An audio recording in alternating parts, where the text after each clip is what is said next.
প্রতি বছর নতুন ধান বাজারে আসলে কমতে শুরু করে চালের দাম। তবে এবছর দেখা গেছে উল্টো চিত্র। নতুন ধান বাজারে আসার পরও কয়েক দফা বাড়ে চালের দাম। পরিস্থিতি নিয়ন্ত্রণে আমনের ভরা মৌসুমে চাল আমদানির উদ্যোগ নেয় সরকার।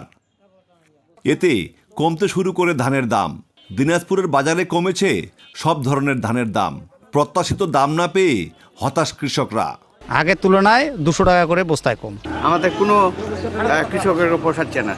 বিষের দাম বেশি, সারের দাম বেশি, কোনো ফসলের দাম পাচ্ছি না, তাহলে কৃষক বাঁচবো কিভাবে? ধানের দাম নিম্নমুখী হলেও চালের দাম আছে আগের মতোই। দাম না কমার পিছনে মিল মালিকদের কারসাজিকে দুষছেন বিক্রেতারা। আভ্যন্তরীণ বাজারে জিরা চালের বিক্রিটাও কম, যার কারণে জিরা ধানের দাম কিন্তু অন্যান্য ফসলের তুলনায় অনেক কম। কিছু কিছু আছে যারা কর্পোরেট কোম্পানি, তাদের হাতে হয়তো মজুদ আছে। ধান চালের বাজার স্থিতিশীল থাকার দাবি করেছে মিল মালিকরা। ধানের বাজার যদি আরেকটু বেশি ফল করে, তাহলে আমার মনে হয় যে সরকার যদি আবার খরিদটাকে আরেকটু বেশি করে, সেই ক্ষেত্রেও ধানের চালের বাজারটা স্থিতিশীলভাবে থাকে। হিলি কাস্টমসের তথ্য মতে 11 নভেম্বর থেকে 10 জানুয়ারি পর্যন্ত ভারত থেকে আমদানি হয়েছে 75,000 মেট্রিক টন চাল। একরাম তালুকদার, বৈশাখী সংবাদ, দিনাজপুর।